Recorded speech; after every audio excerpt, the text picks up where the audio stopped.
730 재보궐선거 이제 열흘도 남지 않았는데요. 야권연대와 관련해서 새정치민주연합과 정의당이 평행선을 달리고 있습니다. 오늘이 재보선 투표용지를 인쇄하는 날이라서 야권연대 골든타임을 놓쳤다 하는 얘기도 나오고 있는데요.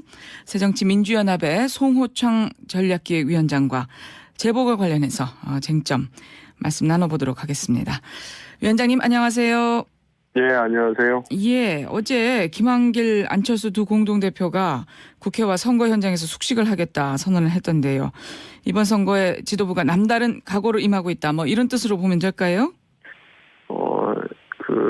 지난주부터 이제 전열을 좀 다시 재가다듬고, 그리고 이번 선거를 통해 가지고 많은 이제 국민들이,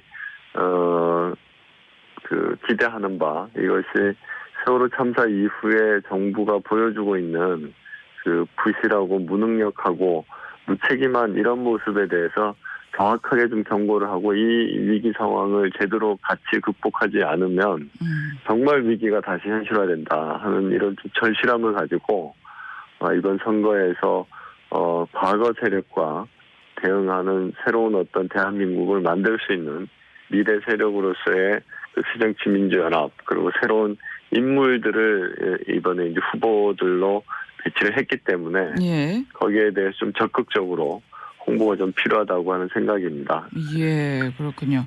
근데 재보궐 선거의 목표가 여전히 5석입니까? 이 5석 목표라고 하는 것이 사실은 의미가 없습니다. 지금 이제 보궐선거가 나와 있는 것 중에 저희 새정치민주연합의 소속으로 되어 있던 그 지역이 이제 5군데 지역이고, 그래서 5군데를 이기면 흔히 얘기하는 대로 원래대로 그대로 되는 거고, 그것보다 이제 더 많은 승리를 하게 되면은 결과가 좋은 거다 이렇게 평가할 수 있는 거죠. 예. 사실 5석이면 수도권과 충청권 거의 포기하는 건데요.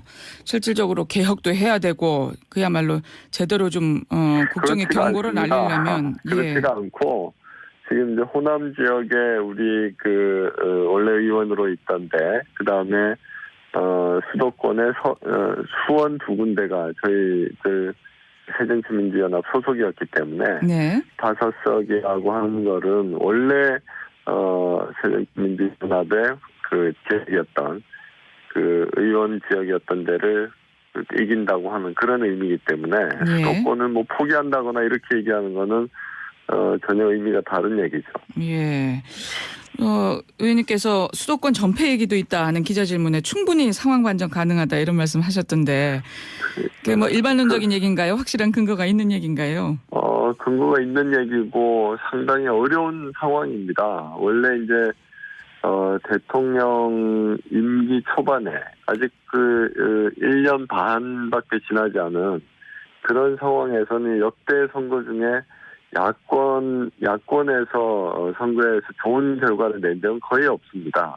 네. 거기다가 이번 같은 경우는 7월 30일이 이 휴가철, 여름 휴가철 한가운데이지 않습니까?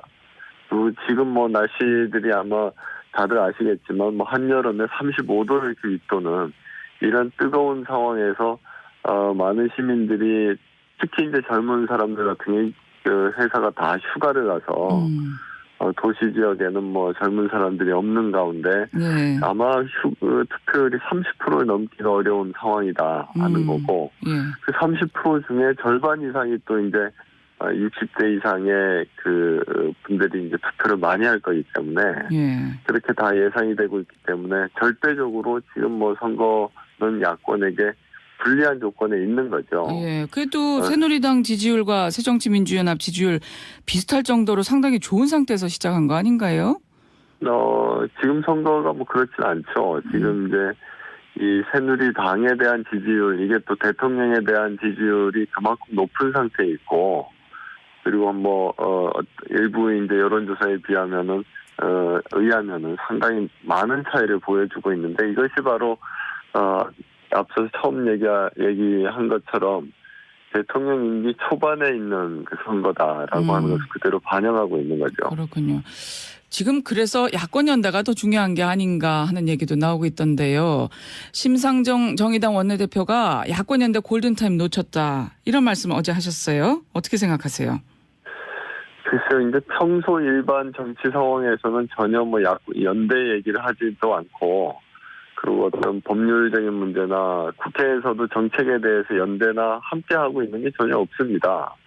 그런 가운데 선거 때만 되면 뭐 그 야권 연대를 해야 되겠다라는 얘기가 자꾸 나오고 있는데, 예. 그것이 사실은 뭐 심상현 대표도 얘기했던 것처럼 선거에 임박해가지고 선거 때가 돼서 표를 달라, 그리고 지분 나누기를 하자라고 하는 식의 야권 연대는 이제는 그 시민들이 용납하지 않습니다. 그리고 그것이 정당한 그 유권자들이 이 선거를 함을 통해서 판단하는 어떤 그 정치 지형을 이제 왜곡하는 것이기도 하고, 예.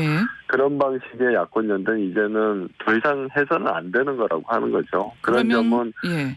그 어떤 그런 야권 연대는 더 이상 있을 수 없다라고 하는 것은 모두가 다 인정하는 가운데에서 지금 상황에서 뭐 야권 연대라고 하는 방법이 정당하지도 않을 뿐만 아니라 있어서도 안 된다. 예. 그러면 이건 거기다가, 어떻습니까? 지역구 차원에서 후보 연대는 어떤가요? 거기다가 아까 예. 이제 말씀 드리려고 했던 것이, 이 후보 공천이 조금 늦어지고 선거 과정에서 후보가 스스로 자기 자신을 알릴 수 있는 시간적인 기회가 너무 없었죠. 지금 이제 우리 후보들 같은 경우에 지난주 한 중반 후반 정도 가서야 후보 개인에 대한 이력이나, 그리고 그 사람이 정말 그 지역을 대표할 수 있는 국회의원으로 활동할 수 있는지에 대해서 정책과 활동 경력에 대해서 이제 관심을 갖기 시작하는 그런 상황입니다.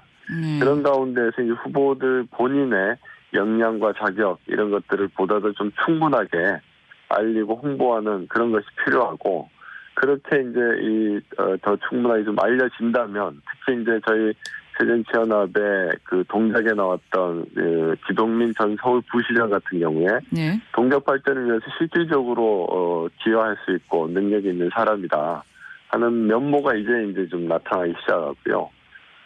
수원 지역에 출마를 하고 있는 백혜련, 박광훈 후보 같은 이런 다 이제 신진 인사들인데, 이런 새로운 사람들의 그 역량과 자질 이런 것들이 이제 보이기 시작하면서 이번 주 중반 넘어가면서 판세가 좀 많이 바뀔 거라고 저희 생각하고 있습니다. 예. 나눠먹식의 야권 연대는 없다, 뭐 하는 말씀이시군요, 이번에는. 예. 예. 그 권은희 후보에 대해 지금 제기된 의혹도 좀 말씀 여쭤봐야 될 것 같은데, 뭐 당에서도 확인을 해 보신 거죠? 지금 권 후보가 재산 축소 신고했다는 의혹이 제기됐는데요. 당뿐만 아니라 중앙선관위나 지역선관위에서 모든 재산 신고 절차를 다 확인을 하고 아무런 문제가 없고 현재 선거법이나 공직자윤리법상에 등록을 하는데 적법한 절차를 다 거쳤다라고 하는 걸 선관위에서도 전부 다 확인을 하고 신고를 한 겁니다. 지금 이제 일부에서 재산을 축소했다, 뭐 유령회사를 나왔다라는 식으로 지금 상당히 좀 악의적인 언론 보도가 지금 나오고 있는데, 이제 뭐 요약해서 결론적으로 말씀드리면, 그 권 후보의 남편이 이 비상장 법인 회사를 가지고 있는데, 비상장 법인의 회사 같은 경우에 남편의 재산을 신고할 경우에 이게 이제 공시되어 있는 상장 주식이 아니기 때문에 원래 등록되어 있는 그 액면 가치대로 신고를 하게 돼 있고, 그 법에 따라서 그만큼 이 신고를 해놓은 상태에 있는 거죠. 예, 법적 신고 절차로서는 전혀 문제가 없다 하는 그렇죠. 말씀이신 거죠? 그게 선관위에서 그렇게 확인을 해주고 있는 내용입니다. 예.